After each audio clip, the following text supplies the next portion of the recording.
Fala pessoal, estamos estudando então a questão da regulação. Nós acabamos de ver os instrumentos de regulação, que pode ser controle de preço, controle de entrada e controle também de quantidade. No que se refere a controle de preço, ok? Nós temos os chamados regimes tarifários, que são o quê? São formas, tá, de como que o regulador pode estabelecer o preço para a indústria regulada, tá? Como que ele pode fazer para que a indústria regulada tenha ali uma estimativa de qual o preço que ela vai poder cobrar. Tá? Só que antes disso, eu preciso esclarecer uma diferença, tá? Que é a diferença entre reajuste tarifário e revisão tarifária. Reajuste tarifário ocorre quando a gente utiliza um índice de preços, né? Pode ser um índice de inflação, para corrigir a tarifa, beleza? Então, por exemplo, se o preço era R$10 e aí nós tivemos inflação de 10% no ano anterior. Então, o que pode acontecer? O regulador pode autorizar a empresa a reajustar a tarifa. Então, eu vou pegar esses R$10, vou somar aqui com mais 10%, né? E a nova tarifa, o novo reajuste vai ser o quê? Vai ser R$11, tá? Isso aqui é muito comum em passagem de ônibus, por exemplo, tá? De tempos em tempos, há um reajuste na tarifa com base na inflação passada, ok? Então, o reajuste tarifário é isso, é uma atualização dos preços e a correção monetária dos preços pela inflação por um índice de preço, ok? Agora, revisão tarifária é diferente. Revisão tarifária, eu não vou usar apenas um índice de preço. Eu vou revisar mesmo, vou dar uma olhada em tudo, né? E isso pode acarretar um aumento do preço, tá? Ou até mesmo uma diminuição do preço acordado, tá? Esse aumento do preço pode ser acima da inflação, tá? E a diminuição do preço também pode ficar bem aquém da inflação, né? Isso pode acontecer também, beleza? Então, a reajuste de tarifário é só correção monetária. Já a revisão não. A revisão ela pode abranger, ela é muito mais abrangente, muito mais profunda, inclusive, tá? Geralmente, a revisão tarifária busca o quê? Fazer o equilíbrio financeiro e econômico do contrato, né? Porque o regulador ele vai ter um contrato com a empresa regulada, né? Ele vai dizer, olha, empresa, você vai ter tantos por cento de lucro durante tanto tempo, né? E sempre que as condições mudarem e esse lucro for ameaçado, tá? A empresa pode pedir revisão, né? Ou pode ser até um processo já periódico, né? De 2 em 2 anos, de 1 ano em 1 ano e meio, sei lá. Aí cada contrato vai estabelecer para quê? Para manter o equilíbrio financeiro e econômico do contrato entre o regulador e entre a regulada, beleza? Então isso é aqui revisão tarifária. Então reajuste é índice de preço, correção monetária, inflação, e o resto que não for reajuste é propriamente o quê? Revisão tarifária, que é um procedimento de revisar a mesma tarifa, né? Por exemplo, se mudar a demanda era 100 mil e subiu para 150 mil. Nesse caso, a gente pode ter o quê? Uma revisão tarifária, tá? Se o regulador estava esperando atingir 50 mil pessoas e só atingiu 30, beleza? A gente pode ter o quê? Regulação tarifária. Ou, melhor, revisão tarifária. Já o reajuste é sempre baseado em inflação, ok? Tranquilo? E aí, agora que a gente já viu a diferença entre reajuste e revisão, a gente pode partir então para o regime tarifário. O regime tarifário ele vai contemplar as regras pelas quais reajustes e revisões podem ocorrer, beleza? E um bom regime tarifário, né, o principal objetivo dele, além de contemplar reajuste e revisão, é o quê? É você conseguir estabelecer um bom preço, né, uma boa tarifa, né, que vai equilibrar tanto o interesse da empresa quanto o interesse do consumidor, ok? Então a ideia é o quê? É que nós tenhamos um ajuste, tá? E qual o grau de liberdade na variação de preços do serviço do bem regulado, beleza? E que além disso nós tenhamos o quê? Mecanismos, né, que estimulem a eficiência da empresa e beneficiem os consumidores. Então, esse é o ideal do reajuste tarifário. É você ponderar, né, qual a liberdade que a empresa vai ter para reajustar os preços, né, para variar os preços, e também o quê? Fazer com que a empresa tenha estímulos, tenha o quê? Incentivos para ser eficiente e para que isso beneficie os consumidores. Tá? O que nós vamos ver agora é justamente o quê? Quais são os tipos de regimes tarifários. Tá? O primeiro e mais comum é o chamado custo do serviço, né? Também chamado de método de taxa interna de retorno, chamada TIR. Tá? Qual a ideia desse método? A ideia desse método é ressarcir a empresa pelo custo do serviço, tá? E acrescentar uma margem de lucro. Tá? Então, se o meu custo aqui é 500 milhões, por exemplo, o que o regulador vai fazer? ele vai ressarcir a empresa por os 500 milhões e vai pagar para ela mais, sei lá, 10% de lucro, tá? Nesse caso, vai ser o quê? A empresa vai ter 55 milhões de receita. 50 milhões é o custo que ela vai ter e os 5 milhões é o lucro que ela vai ter em cima dessa ideia, tá? E aqui embaixo tem uma fórmula que é só um exemplo, né, de como que essa estrutura funciona. Eu tirei essa fórmula do livro Economia do Setor Público. Economia do Setor Público, lá do Biderman. Biderman e o economista Arvat. É um livro bem antigo, lá de 2001. Tá? Então, quem quiser dar uma olhada lá, fique à vontade. Acho que não vale a pena não, mas se você tiver de bobeira numa livraria por aí, vale a pena dar uma olhada. O que essa fórmula diz? Bom, aqui nós temos uma forma de estabelecer uma taxa interna de retorno, né? Aqui eu tenho o retorno que a empresa vai ter, né? Aqui é o preço do produto que ela vai cobrar e a quantidade. Em outras palavras, aqui é a receita da firma, tá? Aqui eu tenho o W, que é o salário, e aqui eu tenho o L, que é o número de trabalhadores, né? O L é o labor, que é a palavra em inglês que traduzida fica trabalho, né?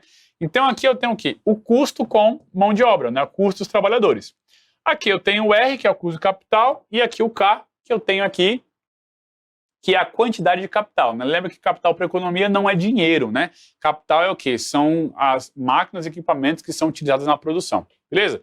Então aqui eu tenho o custo do capital. E aqui embaixo eu tenho outro fator, que é o preço que eu pago pelo capital, né? E a quantidade dele, beleza? Então essa é uma fórmula para a gente medir a questão da TID. Qual seria uma taxa interna de retorno adequada? Você percebe o quê? Que temos aqui dimensões de custo, né? O custo da empresa.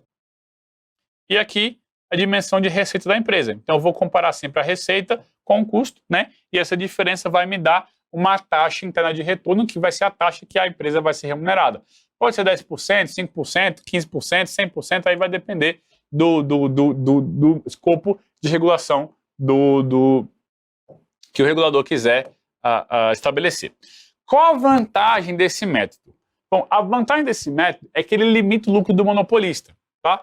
Se o regulador disser que a taxa de retorno vai ser 10% sobre o que ele investir, então é 10%, não vai ser 15%, tá? Também não vai ser 8%, mas não vai ser 20% também, beleza? Então a vantagem é essa, é que a gente tem uma limitação ao lucro do monopolista, ok?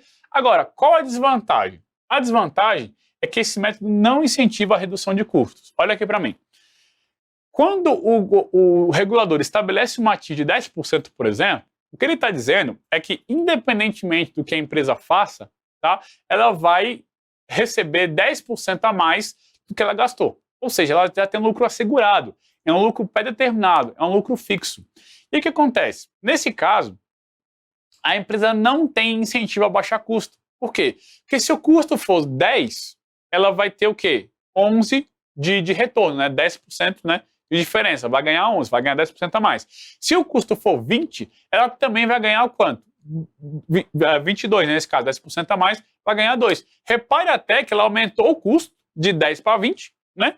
E o lucro aumentou de 1 para 2, beleza? Ou seja, para a empresa, ela tem uma vantagem aqui, a aumentar o custo e não para reduzir.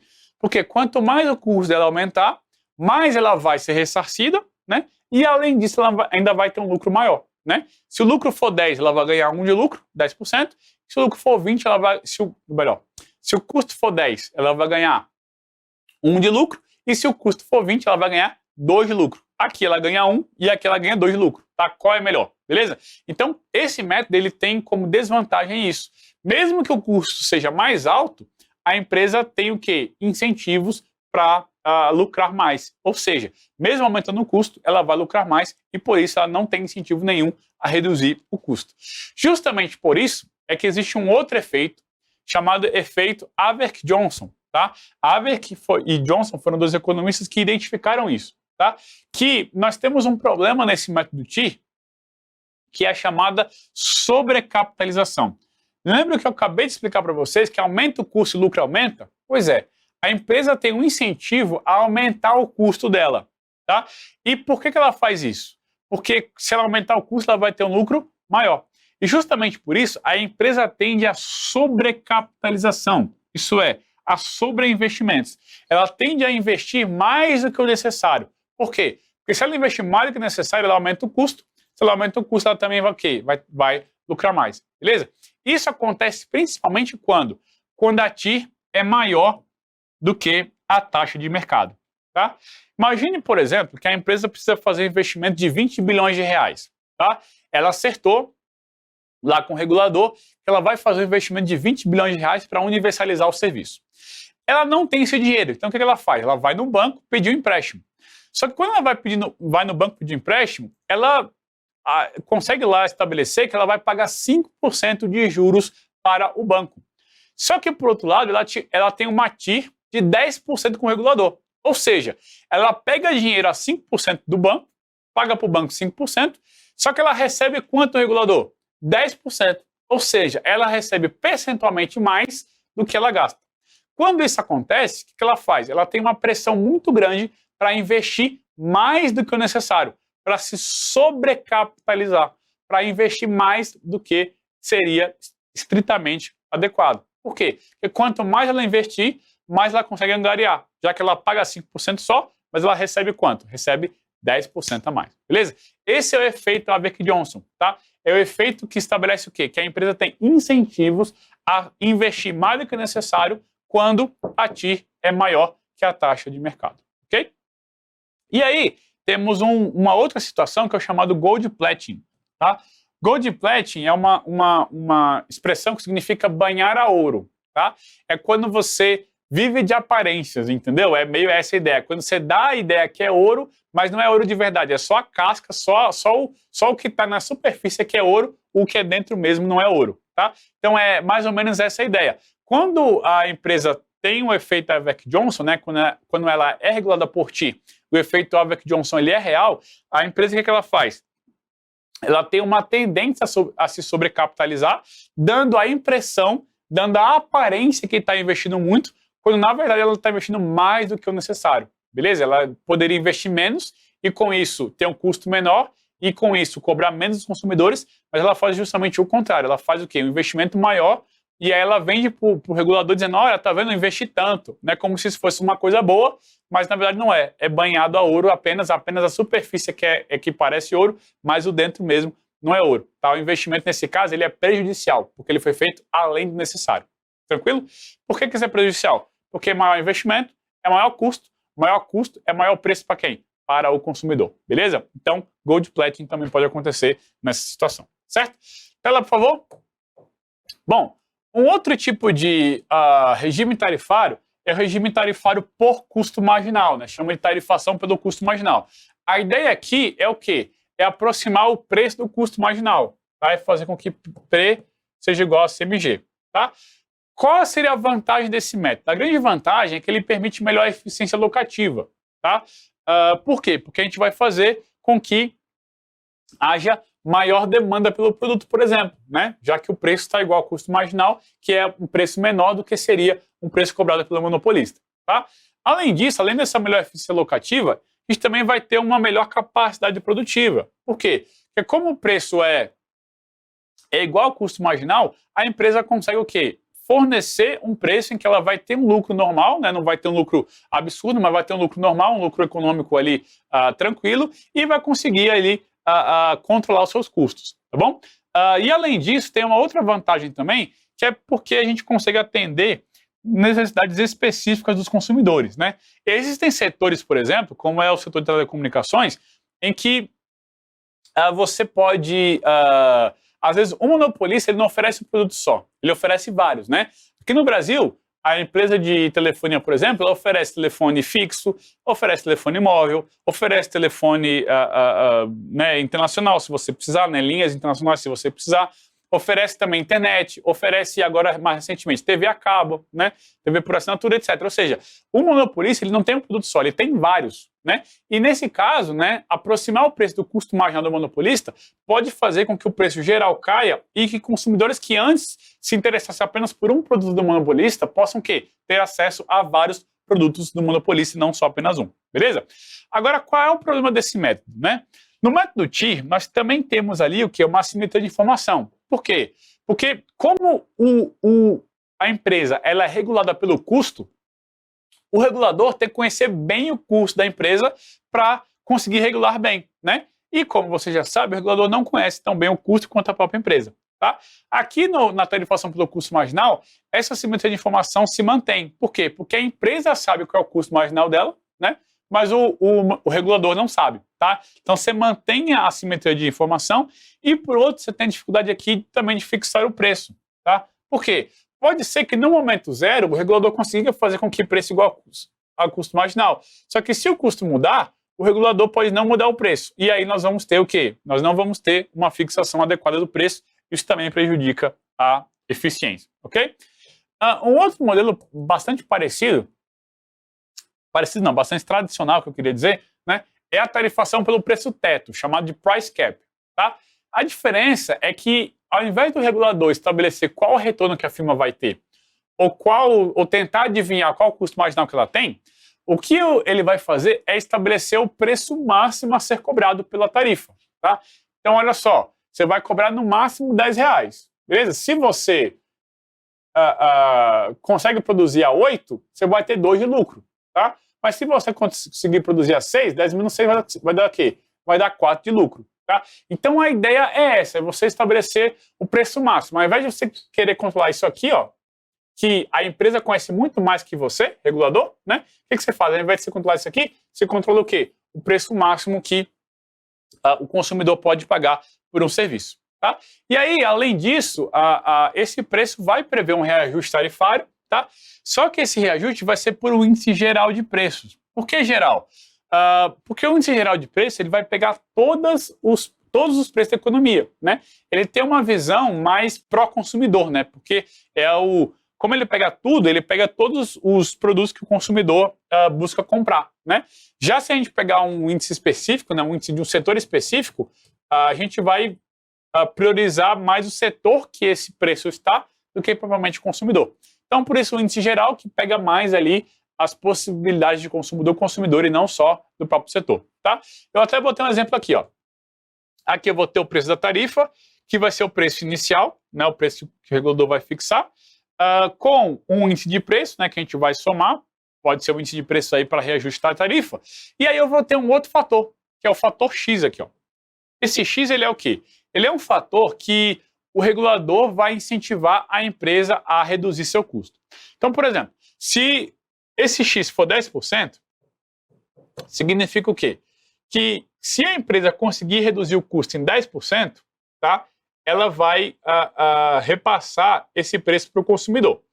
Até aqui, ela não ganha nada. Tá? Agora, se ela conseguir superar 10%, se ela conseguir reduzir o preço em 15%, por exemplo, ela pode ficar com essa diferença para ela. Tá? Nesse caso, 10% vão ser repassados para o consumidor e 5% fica com quem? Fica com ela. Tá? Ou seja, esse é um incentivo para quê? Para que a empresa reduza o seu custo. Porque quanto mais ela reduzir o custo, mais ela vai conseguir ficar com essa diferença de custo para ela. Tá? E essa é a vantagem principal do price cap, que é o quê? Que é incentivar a redução de custo das empresas. Ok? Agora, qual a desvantagem? A desvantagem é justamente em fixar qual é o fator X adequado. Tá? Porque, por exemplo, se o regulador estabelece que o fator X é 5%, mas a empresa conseguiria reduzir o custo em 15%, se eu consigo reduzir em 15%, reduzir em 5% está fácil. E o que acontece? Nesse caso aqui, a empresa fica beneficiada, porque ela consegue atingir a meta facinho. Tá? Agora, pode ser também que o regulador faça o contrário. Tá? Pode ser que ele busque o quê? Que ele fixe a redução em 15% e a empresa consiga reduzir no máximo 10%. Nesse caso, a empresa vai reduzir? Não vai, porque para ela conseguir ter algum benefício, ela precisa chegar a 15%, ela só consegue 10%, então ela não vai ter incentivo nenhum para reduzir o custo. Tá? Então, essa desvantagem é estimar o fator X. Qual seria o fator X adequado para essa empresa? Tá? Essa é uma desvantagem. Tá? A outra desvantagem é que a gente vai ter uma dificuldade de repassar os ganhos aos consumidores. Por quê? Porque o regulador vai ter que ficar em cima fiscalizando se o custo que a empresa conseguiu reduzir, se ela efetivamente passou isso para o consumidor ou não. Tá? Então o regulador vai ter um gasto adicional aí de regulação. Tá? Só que esse gasto adicional é muito menor que o custo da TIR. Tá? Bem menor mesmo, é bem mais tranquilo a regular via price cap do que via TIR. Okay? E por último, é que é difícil também a gente ter esse price cap quando nós tivermos multiprodutos, tá? Lembra do caso que eu comentei com vocês da empresa de telefonia que oferece telefonia fixa, móvel, TV a cabo, etc?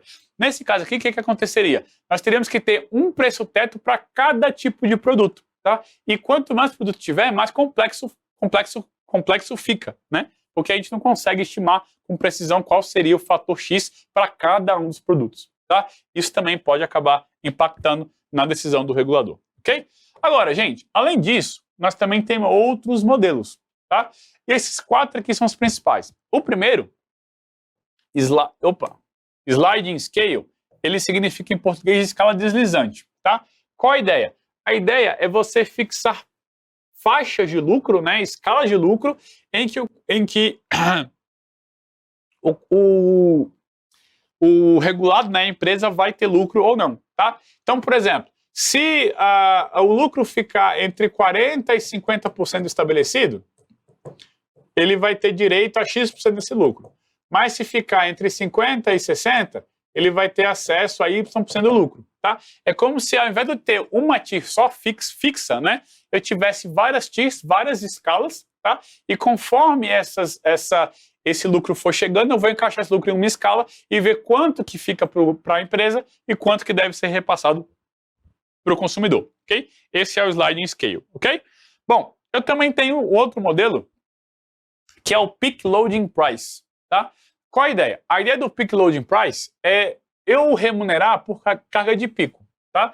Esse modelo é muito utilizado em empresas de energia elétrica, tá? Por quê? Imagina que 6 horas da tarde eu tenho uma demanda muito alta por energia elétrica.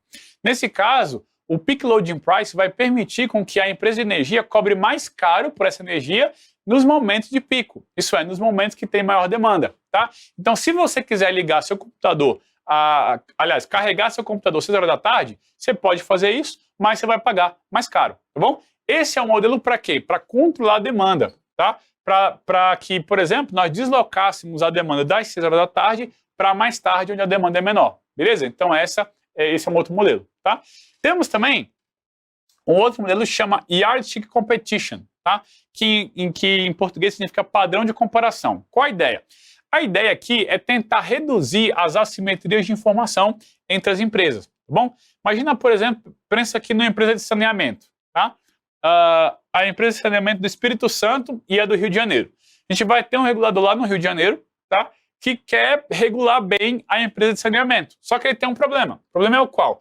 Ele não conhece tão bem a empresa, tá? Quanto a própria empresa. O regulador não conhece tão bem os custos, os processos, a estrutura da empresa, quanto a própria empresa. E o que ele pode fazer? Ele pode ir lá no Espírito Santo, tá? Usar a empresa de saneamento do Espírito Santo como base de comparação para ele regular a empresa dele no Rio de Janeiro, tá? Então o que ele vai fazer? Ele vai procurar, a demanda lá do Espírito Santo é parecida com a do Rio de Janeiro? É. A estrutura do estado é parecida com a do Rio? É. A empresa lá tem esse padrão de qualidade, esse padrão de custo, então eu vou pegar esses padrões e vou trazer aqui para a empresa e vou regular com base neles, tá? E Yardstick Competition é isso, é você procurar um padrão de comparação, procurar uma empresa que esteja do mesmo setor, que seja parecida, e pegar esses padrões dessa empresa e trazer para o setor ali, para o mercado onde você está regulado, beleza? Essa é a ideia do Yardstick Competition, tá?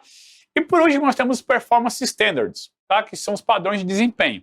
Aqui, a principal diferença dos padrões de desempenho é que eu não estou preocupado com o preço do produto, tá? Eu estou preocupado com a qualidade e com o desempenho da empresa, beleza? O preço aqui assume uma posição secundária, tá? Então, ao invés de eu dizer que a empresa vai ter um preço X, eu vou dizer qual a qualidade do produto que ela tem que oferecer, beleza? E aí, eu consigo, então, regular pelos padrões de desempenho e não por preço. Okay?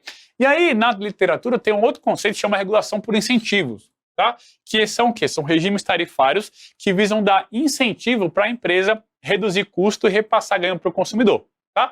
Quais são esses modelos que são considerados regulação por incentivos? Você vai ter o sliding scale, tá? Vai ser uma regulação por incentivo. O Yardstick Competition também é regulação por incentivo. Os Performance Standards, né, que também é uma regulação por incentivo. E, por último, aquele Price Cap, que é o nosso preço teto, tá? No sliding scale, o incentivo é o quê? O incentivo é para repassar o parte do lucro para os consumidores. No Reality Competition, a ideia é o quê? A ideia é a gente fazer uma comparação com base em diversas empresas. E as empresas menos eficientes vão ser obrigadas a o quê? A seguir a imitar, né, os padrões de comparação das empresas mais eficientes, tá? Então, por isso você vai ter também um incentivo, né, reduz custos, etc. Os padrões de performance, né, de desempenho, isso aí é óbvio, né, já que você é obrigado a seguir desempenho, é que você é obrigado a seguir qualidade, você vai ter que melhorar a sua regulação, né, para isso. E por último, price cap, que também incentiva a redução de custos, né? Então nós temos então esses 4 tipos de regulação, a chamada regulação por incentivos, tá? Nesse quadro aqui, eu resumi tudo para você, tá? Você só precisa ir para a prova com esse quadro aqui fixado na sua mente, beleza? E aí você já vai ter muita vantagem aí. Vamos dar uma olhadinha nesse quadro rapidinho, né? Regime tarifário, custo do serviço, essa é a TI, tá? Qual é o formato dela? Você vai ter uma taxa de retorno fixada pelo regulador, tá? Então o regulador vai dizer qual vai ser a taxa de retorno dessa empresa, né? E vai ressarcir os custos, etc. O custo regulatório desse regime tarifário é alto. Por quê? Como o regulador não conhece o custo da empresa, ele vai precisar ficar em cima da empresa direto, né? Para rever os custos, rever produção, etc e tal. Por isso o custo regulatório é muito alto, além da questão da ineficiência, né? Bom, quais são os efeitos ou as características desse regime tarifário? Primeiro é que ele não incentiva a eficiência. Por quê? Porque a empresa tem o seu custo ressarcido, tá? Então não incentiva a eficiência. Outra coisa é a presença o quê? De assimetria de informação. Por que a presença de assimetria de informação? Porque o regulador não conhece tão bem o custo da empresa quanto a própria empresa, tá? Além disso, nós vamos ter o efeito Aveck-Johnson, né? E o Gold Platinum. Lembrando que o efeito Aveck-Johnson é da empresa se sobrecapitalizar, ela investir mais do que o necessário, ok? No regime tarifário por custo marginal, a ideia é aproximar o preço ao custo marginal da empresa. Isso também tem um custo regulatório alto, por quê? Porque ele vai precisar estimar qual é o custo marginal da empresa. E isso é uma coisa muito difícil, ok? Quais são os efeitos ou características? Incentivar a eficiência locativa, né? Já que se preço for igual ao custo marginal, o número de transações é maior, né? Vou ter mais quantidade de ofertada e demandada, por exemplo. Melhora também a capacidade produtiva. Só que persiste a assimetria de informação, porque o regulador não vai saber qual é o custo marginal adequado, e também, justamente por isso, né, é difícil determinar qual seria o preço ótimo aí nesse caso, certo? Bom, no modelo price cap, né, preço teto, eu estabeleço o preço máximo, né, e quando reduzir o custo, eu vou dividir isso para os consumidores e para as empresas, né? O consumidor fica com uma parte, né, diminuindo o preço que ele paga, e a empresa também fica com a parte do lucro aí que decorrer da redução dos custos, ok? O price cap, ele tem um baixo custo regulatório, né? Porque é só o governo estabelecer um preço máximo e pronto, beleza? E ele também incentiva a eficiência produtiva, beleza? Por quê? Porque ao maximizar, ao limitar o preço, né? Ele faz com que a empresa tenha o quê? Tenha incentivo para reduzir o seu custo, tá? E reduzir custo é questão de eficiência produtiva, ok? Eficiência para produzir, né? E reduzir custo tem a ver com isso. Agora, ele pode ter problemas da ineficiência locativa. Por quê? Porque se o preço teto for acima do custo marginal, tá? A gente pode ter problema na eficiência locativa, apesar da eficiência produtiva ocorrer, ok? Tem uma outra coisa também, que é a dificuldade em repassar a redução de custos para os consumidores, né? Por quê? Porque o regulador vai precisar verificar se o montante repassado é o correto, se houve redução de custo mesmo, ou se, né, teve alguma falha aí na apuração e etc. Tá? Então, essa é uma outra característica. E aqui entra aqui nos outros modelos aqui, né, mais diferenciados. O primeiro é Sliding Scale, que ele estabelece o quê? Faixas de TI, né? E vai acrescentar parâmetros para que parte dessa TI seja o quê? Seja repassada aos consumidores, tá? O custo regulatório é muito alto, beleza? Porque agora, além de fiscalizar a TI e o custo da empresa, ele vai ter que fiscalizar o repasse para os consumidores, mas, por outro lado, ele tem a vantagem de recompensar os consumidores, né? Se você usa o método TI, o consumidor fica completamente fora da jogada. Quando você usa o Slide Scale, você já consegue recompensar os consumidores, tá? Por isso, a gente vai ter também o quê? Uma maior segurança e previsibilidade para a indústria, né? Porque ela vai ter aí a segurança que, mesmo repassando para os consumidores, ela vai ter uma maior previsibilidade, vai ter ali a sua TIR fixada de acordo com a escala. Tá? Esse modelo, então, apresenta o alto custo regulatório, já que o regulador tem que monitorar a TIR e também o repasse, e justamente por isso os problemas de assimetria de informação persistem, né? Porque o regulador não vai saber o tanto de custo que a empresa tem, nem se o montante repassado para os consumidores é verdadeiro, né? Vai ter que confiar nos dados da empresa ou estabelecer um procedimento caro para avaliação, né? E não vai resolver o problema de assimetria da informação, tá? Tem aqui o Peak Load Pricing, que ocorre quando o preço mais alto é cobrado em horário de alta demanda. O custo regulatório é muito baixo, né? Porque é fácil ver quais são os horários de alta demanda, principalmente no mercado de energia elétrica, tá? E por que ele é legal? Porque ele gera incentivos para o consumo diminuir em tempos de alta demanda, já que o preço é mais alto, ok? Então, por causa disso, ele vai também aliviar a pressão dos custos da empresa nesse período. Porque quando a empresa oferece um produto numa demanda normal, tá? O custo dela é 1. Mas se a empresa tem que oferecer quando a demanda é muito elevada, o custo vai aumentar, vai ser um custo 2, né? E aí o que acontece? Como você aumenta o preço também quando a demanda é elevada, isso vai diminuir um pouquinho a pressão no custo da empresa, né? Além de diminuir a demanda lá por parte dos consumidores, já que o preço é maior, tá? Uma coisa que eu não falei, mas que esse resumo me lembrou, é que o Peak Loading Price ele também pode ser chamado de segmentação do mercado por meio tempo. Por que meio tempo? Porque meio tempo são justamente os períodos de alta demanda, tá? Mas ele também tem esse outro nome aí que é importante. Tem então o Yardstick Competition, né, que é o padrão de comparação, que ocorre quando eu comparo firmas do mesmo setor, tá? O custo de regulação é baixo e ele é legal por quê? Porque reduz a assimetria de informação ao estender padrões de custo, receita e oferta para a empresa regulada, tá? Tem um risco aqui, que é o quê? Que das empresas do setor entrarem em conluio, né? Então, por exemplo, imagina que eu sou a Anatel, estou fiscalizando, não, melhor, sou a ANAC, sou a Agência Nacional de Aviação Civil, regulo o setor aéreo brasileiro. E aí eu estou regulando aqui a Gol, a TAM e a Azul, por exemplo, tá? E aí o que pode acontecer? Eu posso pegar, por exemplo, o padrão da Gol e tentar estabelecer para a TAM. Só que o que pode acontecer? Pode acontecer da Gol, da TAM e da Azul entrarem em conluio, né? E me ludibriar, né? Fazer com que as informações sejam não aquelas que realmente ocorrem, mas a resultante da combinação entre elas, beleza? Nesse caso, o regulador fica facinho de ser capturado, né? Pode acontecer também. E por último aqui, os padrões de desempenho, padrões de performance, que foca mais o quê? A qualidade do serviço e não o preço, tá? O custo regulatório é baixo, já que é só estabelecer padrões de eficiência, e o foco dele, então, é em outras coisas, né? Na regularidade e na continuidade, que é o quê? Manter o serviço sendo oferecido sempre, tá? Na eficiência do serviço em relação à qualidade, na segurança, né? E na atualidade tecnológica do serviço. Ou seja, eu preocupo mais com a qualidade do que com o preço do serviço, ok? Bom, gente, para a gente terminar esse bloco, vou só terminar aqui mais alguns assuntos sobre também boa regulação. Tá? Tem uma organização que chama OCDE, Organização para a Cooperação e Desenvolvimento Econômico, que eles ajudam os países a estabelecer alguns parâmetros em vários temas. Tá?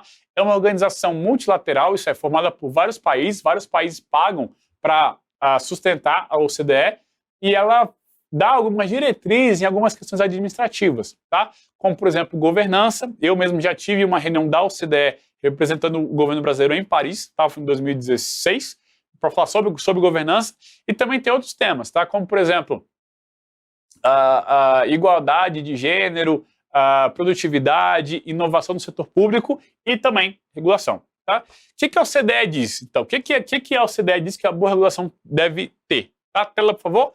Primeira coisa que a regulação deve ter é o quê? É buscar resolver problemas, tá? E alcançar metas claramente definidas, para quê? Para ser eficaz na consecução desse objetivo de regulação, tá? O meu problema é que o meu preço de energia elétrica é muito caro, então a regulação tem que buscar resolver esse problema, ok? Além disso, a regulação deve ser fundamentada em evidências, tá? Não pode ser baseada no achismo do regulador. Tem que ser baseada em evidência, e em evidências o quê? De qualidade, tá? Não pode ser as evidências lá financiadas pela indústria regulada, né? Lembra lá da indústria da captura? da teoria da captura? Pois é, tem que ser evidências de qualidade e isenta de conflito de interesse, ok? E também deve ser o quê? Proporcional ao problema identificado. Quanto maior for o meu problema, mais evidência eu vou precisar para tratar, ok? Ela também tem que estar fundamentada em uma base legal sólida, beleza? Nós não podemos ter muita discussão jurídica acerca do papel do regulador, tá? A base legal, o regulamento jurídico tem que estar o quê? Sólido, estável, robusto, ok? Além disso, toda regulação ela precisa o quê? Produzir um benefício que seja o quê? Superior ao custo, né? Porque para manter uma agência reguladora, por exemplo, tem um custo, não é de graça, tá? E se espera que o benefício que a agência reguladora causa seja maior do que o custo que ela tem para se manter, beleza? Além disso, a OCDE diz que a regulação deve considerar a distribuição dos seus efeitos entre os diferentes atores e grupos, tá? Se a regulação for realizada, ela não pode beneficiar só a empresa, tá? Ela tem que beneficiar também os consumidores, por exemplo, tá? Então a regulação não pode atingir apenas um lado, tem que equilibrar entre os diversos atores e grupos, ok? Ela também tem que buscar o quê? Minimizar custo administrativo. Isso é, a regulação tem que ser cada vez mais barata, não pode ser cara, não pode ser custosa, tá? E também tem que minimizar o quê? Distorções de mercado resultantes da sua implementação. Aqui, eu gosto sempre de dar o exemplo da lei da meia entrada, né?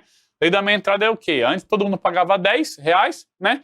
E agora vem uma lei que obriga a empresa de cinema a oferecer a entrada pela metade do preço.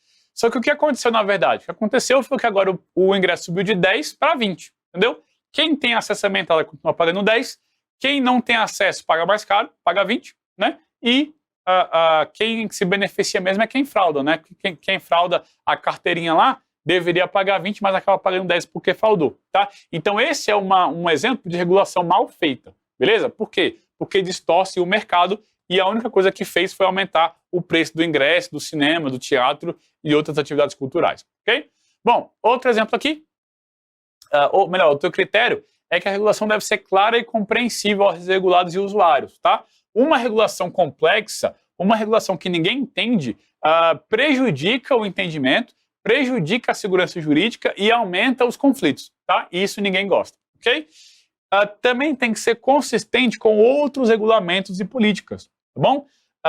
Uma empresa de infraestrutura, ela tem que observar o quê? Regulamentos ambientais também, beleza? Então, quando você for fazer uma regulação de infraestrutura, você não pode cuidar apenas da parte técnica de como construir uma estrada. Também tem que ver o quê? Os impactos ambientais disso, tá? Então, a regulação tem que abranger tudo que a atividade produtiva impactar, ok?